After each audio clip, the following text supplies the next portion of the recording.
সত্যিই আমার এই বিষয়ে কোনো অভিজ্ঞতা নেই। কোন অ্যাঙ্গেল থেকে ভিডিও বা ফটো নিলে ভালো আসে। তো তোমরা যদি কেউ টিপস জেনে থাকো অবশ্যই আমাকে জানিও।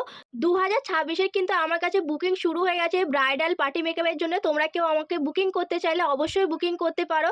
আমার কনট্যাক্ট নাম্বার হলো 6291376518। যে আমার কাজকে এত ভালোবাসা দিচ্ছ তার জন্য আমার তরফ থেকে অনেক ভালোবাসা রইলো তোমাদের জন্য। তোমরা কিন্তু আমার কাজকে এইভাবেই সাপোর্ট করতে থেকো। আর এই ক্লায়েন্টের বাড়িতে গিয়েছিলাম আমি ১ মাস আগে সাজানোর জন্য। তোমাদেরকে দেখিয়েছিলাম এই লোকেশনটা। তো অন্ধকারে আসা তো একদমই মানে কি বলবো ভয়ানক একটা ব্যাপার। আমার কাজ আমার ক্লায়েন্টের হাসব্যান্ডের পছন্দ হয়। আবার আমাকে নেক্সট বার বুক করেছে। তাও আবার ১ মাস পর। তো বেশি দিন হয়নি। আমার কাজ নাকি ওদের ভীষণ ভালো লেগেছিল। প্রথমবার ভাবা যায় যে আমার ভিডিওতে একটা হাই করলো। আজ পর্যন্ত আমার ভিডিওতে আসতেই চায় না, নাকি আমার ভিডিওতে ভিউ হয় না তার জন্য। তো আমি ক্লায়েন্টের বাড়িতে পৌঁছে গেছিলাম। আর ক্লায়েন্টের মেয়ে রাস্তা থেকে নিয়ে বলছিল যে, হাই, "মা দিদি চলে এসেছে।" আর পুচকেটা বাই। এত কিউট ছিল, আমি কে ওর সাথে পড়িয়ে একটু দিয়েছে? গল্প করে নিচ্ছিলাম। বড় দিদি পড়িয়ে দিয়েছে?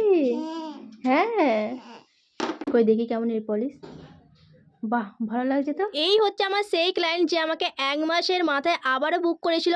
তো আমি দিভাইটা থেকে জেনে নিয়েছিলাম যে কেমন কি ছিল লুকটা আগে যে করেছিল। দিভাইটা আমাকে একটাই কথা বলল, "তোমার মেকআপ খুবই ভালো ছিল। তার জন্য আমি তোমাকে আবারও ভরসা করে নেক্সট বার বুক করেছিলাম। চলো তোমাদেরকে ফাইনাল লুকটা দেখাই।" এইটা ছিল দিভাইটার ফাইনাল লুক। ১ম বার যে লুকটা করেছিল একদমই হালকা সফটের মধ্যে, আর আজকের লুকটা ছিল একটু গর্জিয়াস। তোমরা কিন্তু অবশ্যই দেখে জানিও যে লুকটা কেমন হয়েছে। আমার কনট্যাক্ট নাম্বার কিন্তু স্ক্রিনেতে দেয়া রইলো। আর দেখা হচ্ছে নেক্সট কোনো